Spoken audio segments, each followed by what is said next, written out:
Más de 200.000 muertos, 87.000 desaparecidos, 33.000 secuestrados, 7 millones de desplazados y 6 millones de hectáreas despojadas.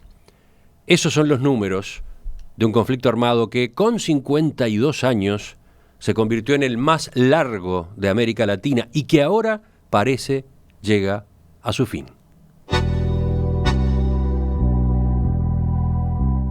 Colombianos, hoy me dirijo a ustedes con una profunda emoción, con gran alegría.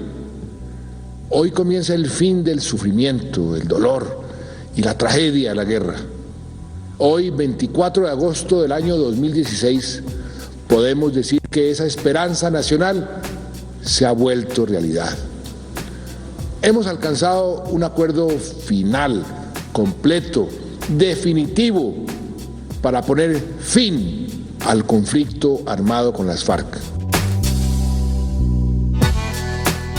Con estas palabras, el presidente colombiano Juan Manuel Santos anunciaba la semana pasada la firma de un acuerdo final de paz con la guerrilla de las FARC, que se alcanzó tras 4 años de negociaciones sobre varios puntos controversiales, incluyendo los cultivos ilícitos, los derechos sobre la tierra, la reparación a las víctimas de la violencia, la incorporación de los combatientes a la vida política y la dejación de las armas. A aquella jornada histórica se suma la del día de hoy, porque hoy, desde la hora 0, rige el cese al fuego decretado por las dos partes. Una misión política de Naciones Unidas integrará el mecanismo tripartito encargado de monitorear este cese al fuego, pero además colaborar en el desarme de los rebeldes y verificar que se dé cumplimiento al acuerdo en general.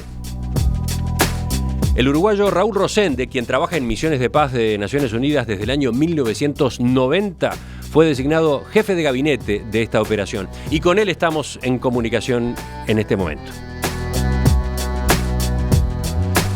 Raúl, buen día. Gracias por acompañarnos tan temprano, hora de Colombia. Buenos días, ¿cómo le va? Usted estuvo presente la semana pasada en la firma del acuerdo en La Habana, un acuerdo que incluso se concretó un poquito antes de lo previsto. ¿Cómo vivió ese momento? Sí, efectivamente, estuvimos la semana pasada en La Habana. Primero fueron las últimas horas de las negociaciones, todavía quedaban algunos puntos pendientes. Ya se veía venir que el acuerdo se iba a firmar en cualquier momento. No se sabía exactamente cuándo, porque como le digo, había temas pendientes. La metodología por la cual se avanzó en estas negociaciones, que como usted bien decía, duró 4 años, fue ir llegando a acuerdos, pero a su vez poner paréntesis en cada uno de los acuerdos sobre los puntos en los cuales no se podía llegar a un acuerdo en ese momento, no se podía lograr consenso en ese momento.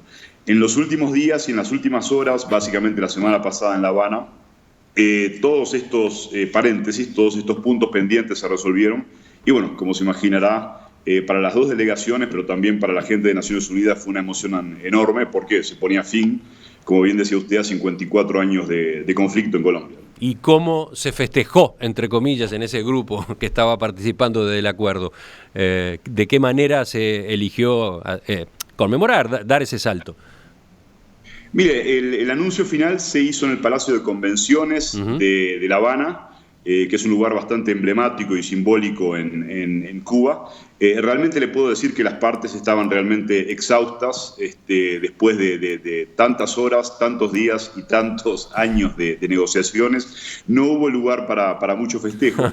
En realidad el festejo fue mucho mayor, le confieso, el 23 de junio, cuando se firmó el acuerdo de cese al fuego y dejación de armas, y allí, bueno, ahí vinieron una plétora de presidentes latinoamericanos y dignatarios de diferentes partes del mundo.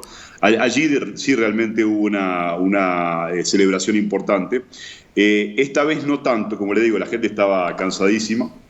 Después de negociar de manera tan ardua.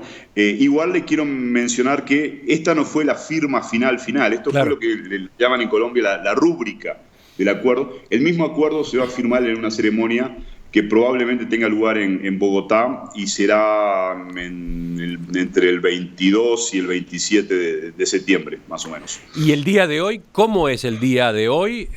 ¿Hubo algún tipo de celebración a la hora 0 cuando entró en vigor el cese al fuego?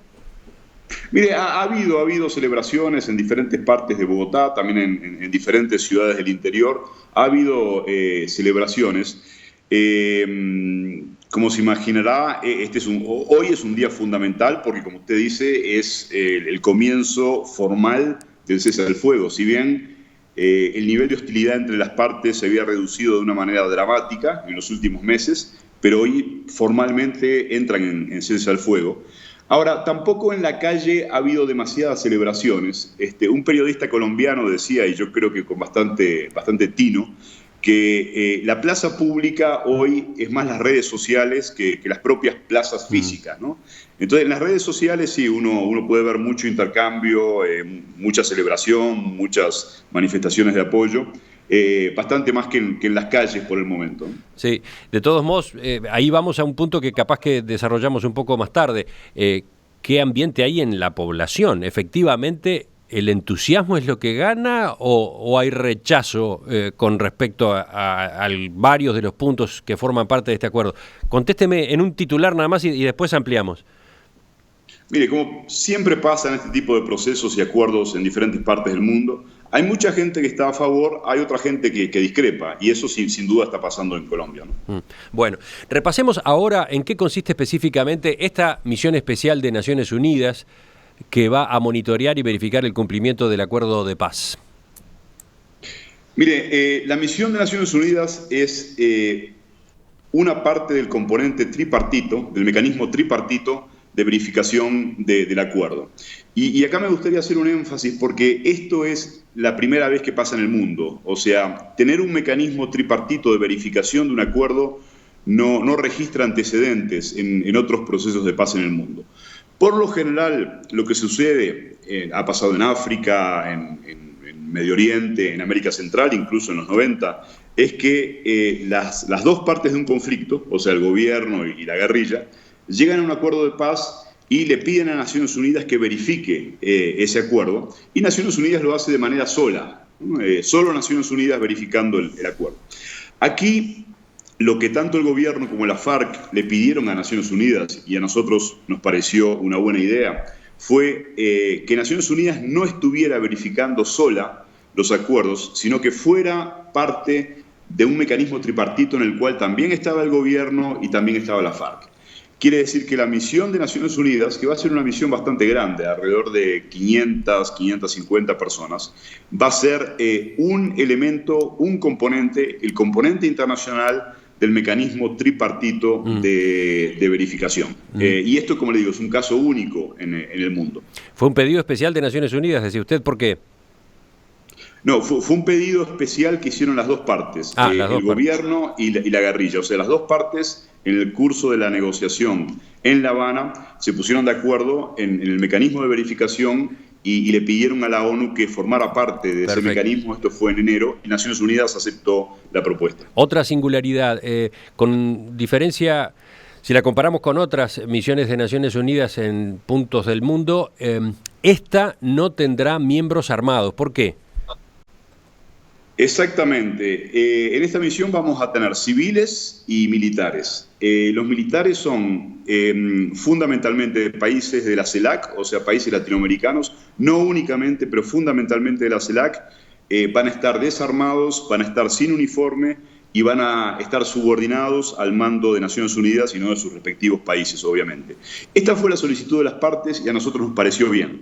En otras partes del mundo, lo que sucede es que los contingentes militares de Naciones Unidas, cascos azules, están a cargo de la seguridad del proceso. Esto pasa en muchos países de África y en otros lugares. En Colombia se partió de la base de que la seguridad de todo el proceso va a estar a cargo de la fuerza pública.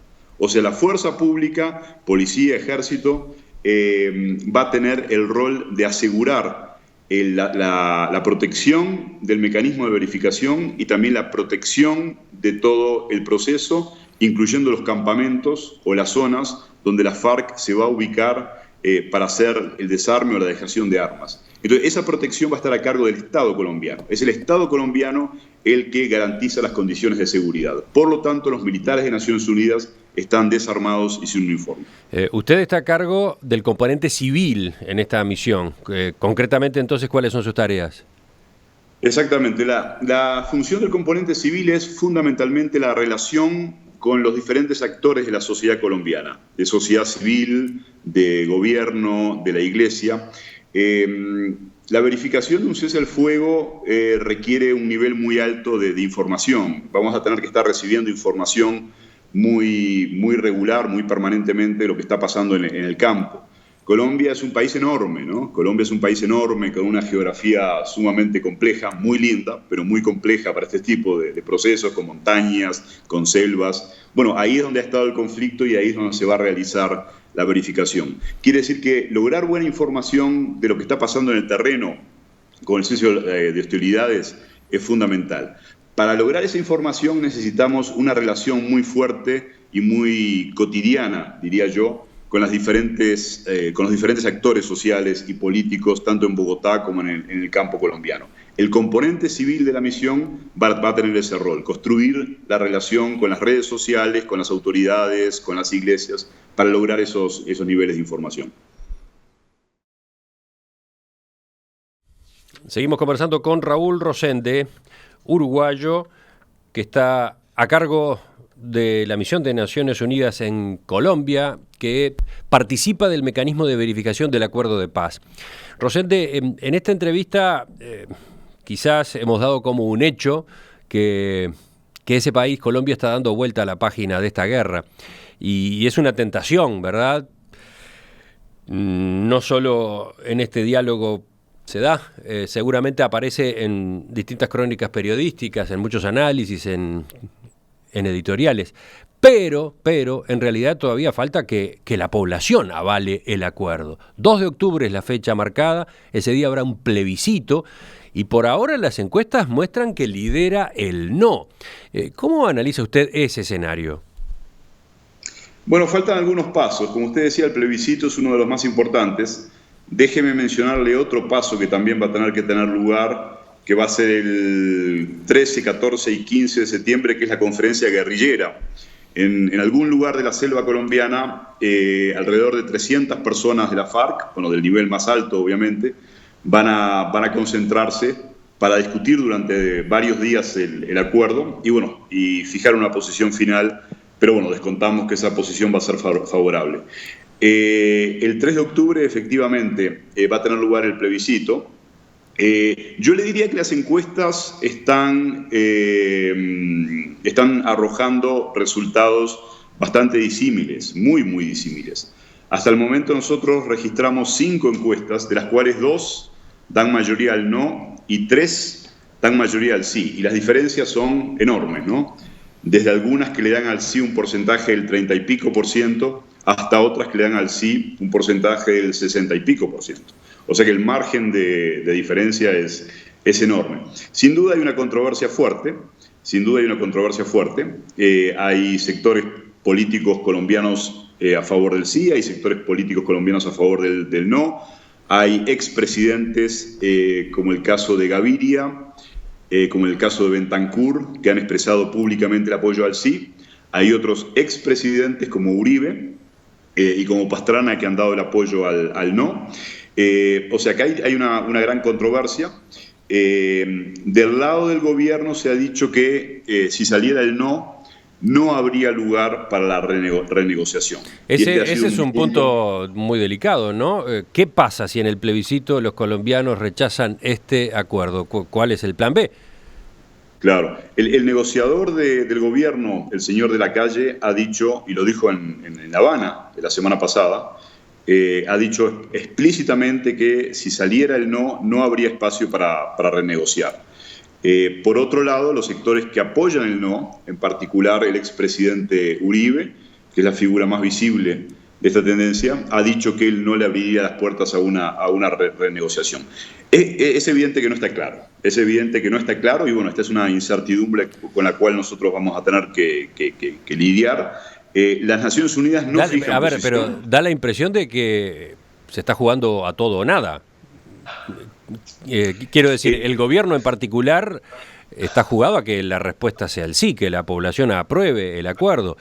Y si la respuesta es no, no se sabe qué pasa, se cae todo. Me pregunto, por ejemplo, no sé, al día siguiente puede regresar las hostilidades, puede volver el enfrentamiento armado. ¿Qué pasa con las propias estructuras de la guerrilla que van a estar flexibilizándose? En estos momentos el gobierno ha iniciado una muy fuerte campaña a favor del sí. Efectivamente, lo que representantes del gobierno han dicho es que si saliera el no, eso implicaría terminar con el proceso de negociaciones, terminar con el proceso de paz y el riesgo inminente de que se volvieran las hostilidades. Esto es una posición que el gobierno ha manejado. Como yo les decía, partidarios del gobierno, partidarios del no han dicho que si saliera esta posición finalmente en el plebiscito, se darían las condiciones políticas como para renegociar el acuerdo. Esto es negado por el gobierno. Obviamente las posiciones están muy, muy polarizadas. Nosotros, como les decía, Naciones Unidas no fija una posición. Nosotros como Naciones Unidas nos declaramos neutrales y vamos a estar a lo que resuelva la ciudadanía, obviamente. La misión ya la estamos preparando. Nosotros estamos desplegados en Bogotá, nos estamos desplegando en el terreno. Nos parece que es importante estar preparados. Es lo que nos pidió el gobierno, es lo que nos pidió la FARC, pero obviamente vamos a estar a lo que resuelva la ciudadanía el día 3 de octubre. Otra instancia fundamental que falta cumplirse es la aprobación por parte del Parlamento de una ley de amnistía, nada menos para los guerrilleros. Uno de los factores de polémica, uno de los factores de controversia. ¿Podemos explicar este paso? Sí, en realidad el Parlamento todavía tiene que aprobar varias cosas. Hoy aparentemente aprobaría la convocatoria al plebiscito. Si bien el presidente ya anunció el plebiscito, pero hoy aparentemente o en los próximos días, en su defecto, el Parlamento debería aprobar la convocatoria al plebiscito para que toda la organización del proceso marche de una manera eficaz.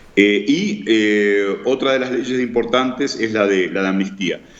Lo que se acordó en La Habana es que va a haber amnistía para los delitos de rebelión y conexos con rebelión. O sea que la amnistía va a cubrir particularmente a aquellos combatientes que tengan solamente como causa penal haberse incorporado a la FARC y delitos eventualmente conexos con estos.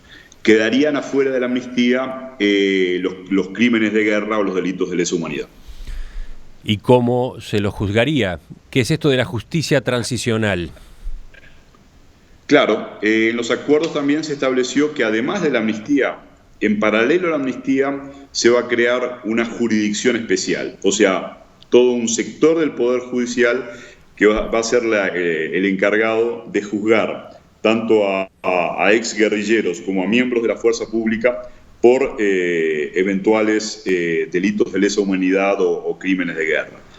Allí lo que se establece es que, en el acuerdo, lo que se establece es que en estos juicios, que se van a llevar a cabo en la Jurisdicción Especial de Paz, así se llama, en estos juicios, en caso de que una persona se declare culpable, las penas no serían penas punitivas, penas de cárcel, sino que serían penas de reparación, penas de revelar la verdad de lo que ha pasado, penas de servicio a la comunidad y penas de garantías de no repetición. Esto es la aplicación del concepto de justicia transicional, como usted mencionaba, que ha ocurrido en varias partes del mundo, ha pasado en Sudáfrica y en otros lugares. Seguramente con este acuerdo en Colombia es donde el concepto de justicia transicional se lleva a un nivel más sofisticado, ¿no? Como le digo, no son penas punitivas, no son penas de cárcel, sino fundamentalmente son penas restaurativas. Y allí radica buena parte del rechazo de una parte de la población. El hecho de que los guerrilleros culpables de crímenes como homicidios, por ejemplo, no paguen con cárcel, pero además tengan asistencia del Estado, puedan dedicarse a la actividad política. Me gustaría que en la segunda parte de la entrevista habláramos de algunas de estas facetas del proceso, ¿no? ¿Cómo se integra a la vida civil a los miembros de la FARC a partir del momento en que el acuerdo quede completamente vigente. Hoy es un día histórico en Colombia. A la hora 0 de este lunes entró en vigor el cese al fuego definitivo entre el ejército y la guerrilla de las FARC. El presidente Juan Manuel Santos había dado su orden la semana pasada, aclarando que regía desde hoy. Desde la FARC, el anuncio demoró algo más, se produjo en el día de ayer y estuvo a cargo del líder máximo de esa organización, Rodrigo Londoño, alias Timochenko.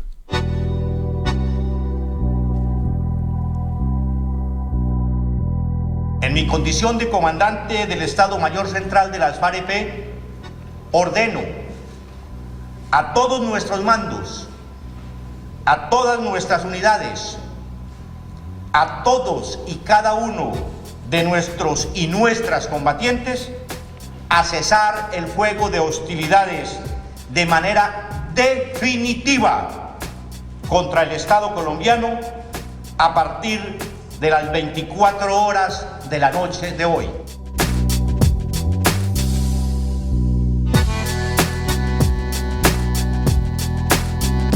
Estamos en diálogo con Bogotá, estamos en comunicación con Raúl Rosende, uruguayo, que trabaja en misiones de paz de Naciones Unidas desde 1990 y que fue designado jefe de gabinete de la misión política de Naciones Unidas para la verificación del proceso de paz.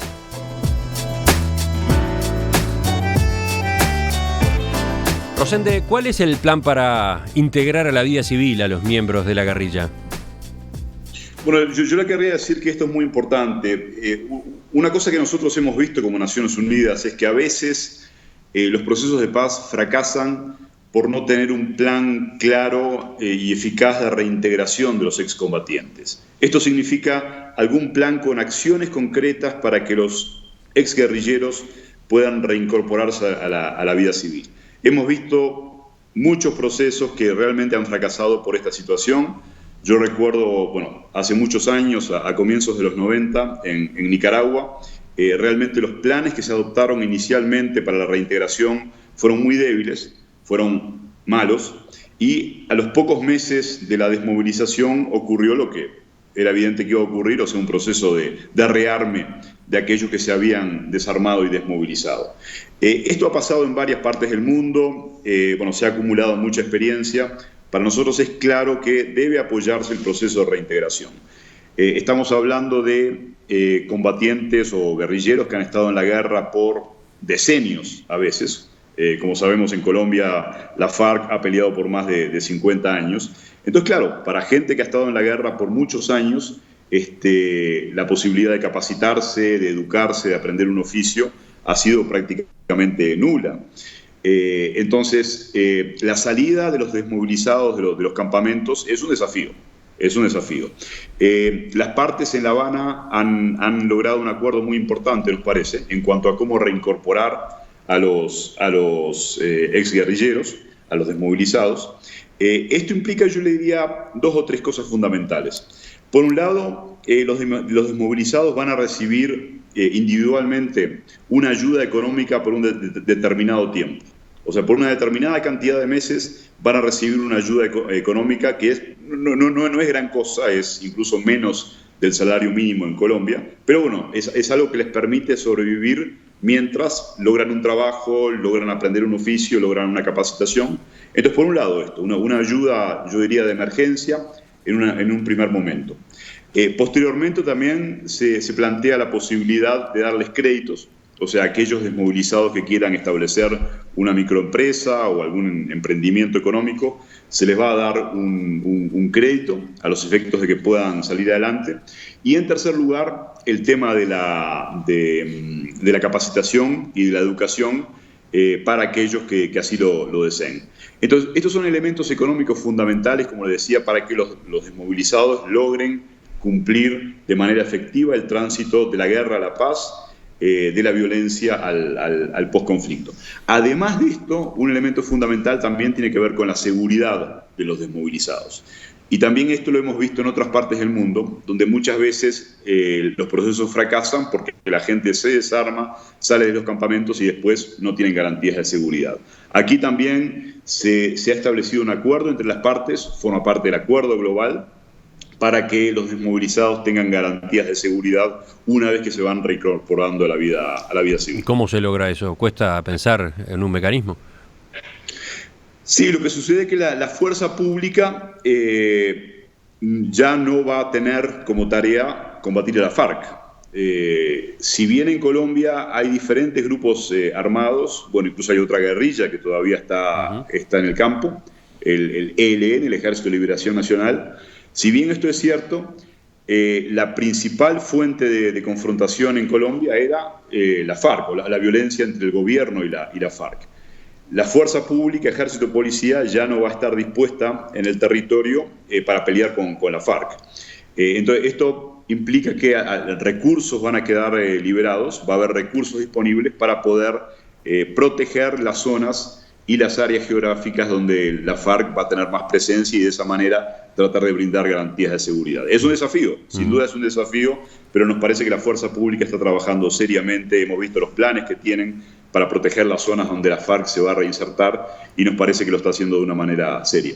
Leo un fragmento de una nota del New York Times publicada al día siguiente de la firma del acuerdo. Textual. Sí. Todavía existen dudas sobre cómo se adaptarán los guerrilleros a la sociedad y si la sociedad colombiana está lista para aceptarlos. Y un punto muy importante, los guerrilleros están dispuestos a entregar no solo sus armas, sino también el control que ejercen sobre el negocio del narcotráfico. ¿Cómo ve usted este capítulo en especial? Bueno, sobre la posición de la población en cuanto a recibir a los excombatientes, bueno, esto pasa en todos lados, ¿no? Como le decía, hay gente que va a estar a favor, gente que va a estar en contra.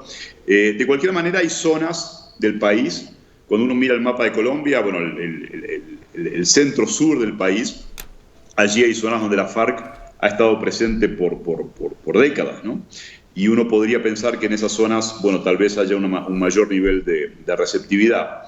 Sobre el tema del narcotráfico, déjeme decirle que uno de los capítulos del acuerdo final tiene que ver con cultivos ilícitos y tiene que ver con soluciones para el problema de las drogas. Y en estas soluciones ha habido un compromiso muy fuerte, tanto del gobierno como de la FARC. Básicamente la solución que se plantea es la sustitución de cultivos, o sea, generar una estrategia para que aquellos campesinos que estén dedicados a los cultivos ilícitos puedan hacer una sustitución voluntaria de esos cultivos y ya no dedicarse a plantar coca, sino plantar otro tipo de cultivos. Entonces, va a haber un plan. Las bases de este plan están establecidas en el acuerdo, como le digo. Este plan de sustitución de cultivos implica fundamentalmente dos cosas. En primer lugar, darle ayuda económica a los campesinos para que logren este tránsito de los cultivos ilícitos a cultivos lícitos, a través de créditos, a través de subsidios, a través de asistencia técnica, a través de la formalización de la propiedad rural, que me parece muy importante porque en Colombia hay grandes baldíos, grandes tierras fiscales que están ocupadas por campesinos. Muchísimos de estos campesinos se han dedicado a los cultivos ilícitos. Formalizar el tema de la propiedad es fundamental para que estos puedan hacer el tránsito a los cultivos lícitos. Y también hay medidas de fomento a la comercialización de estos nuevos cultivos que los campesinos harían.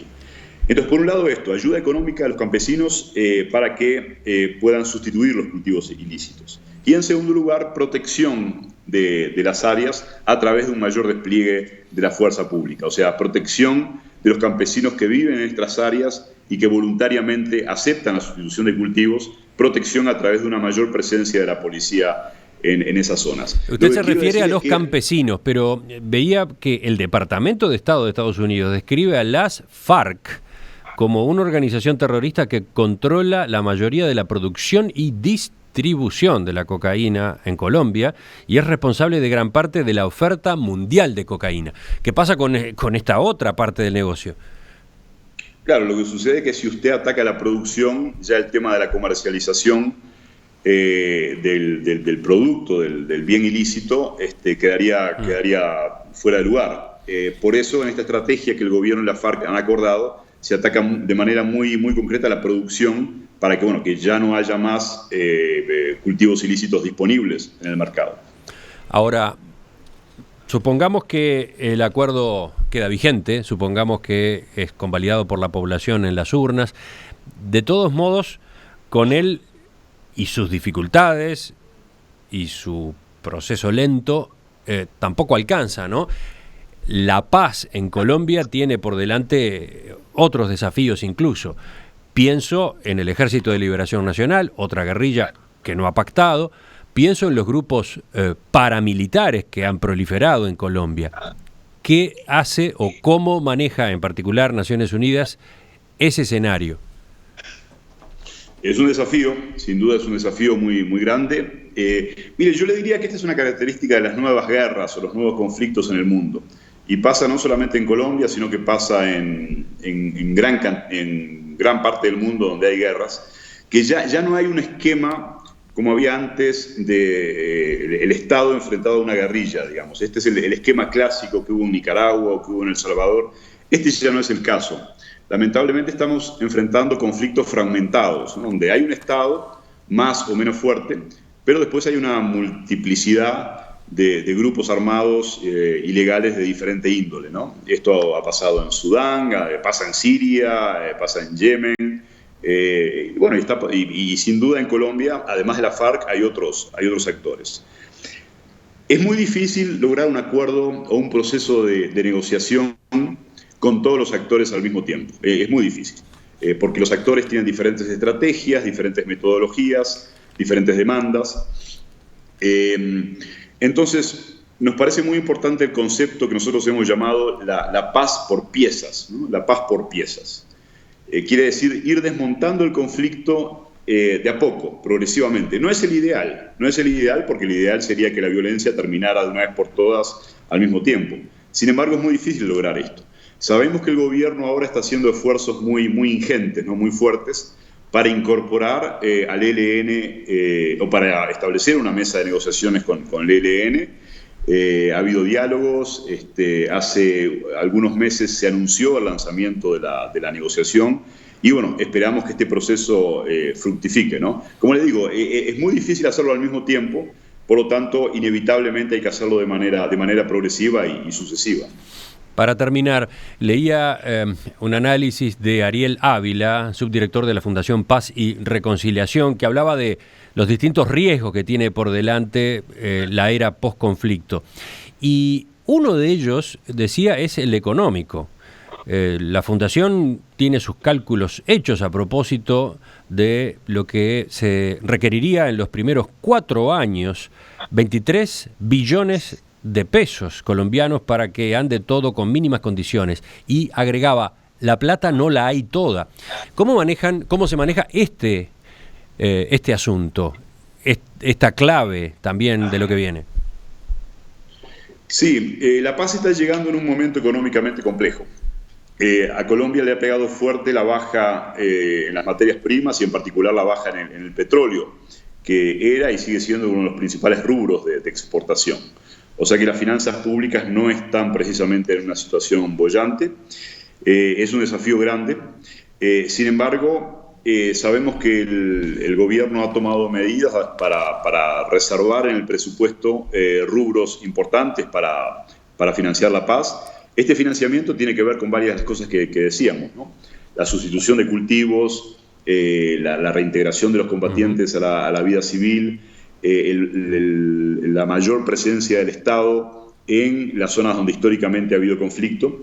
Entonces, el gobierno está tomando decisiones para lograr recursos fiscales, para poner rubros presupuestarios que permitan financiar ese tipo de acciones, y también va a haber cierto nivel de apoyo internacional, ¿no? Por lo general, cuando hay un proceso de este tipo, la cooperación internacional y lo que son los países donantes se movilizan para contribuir con el país.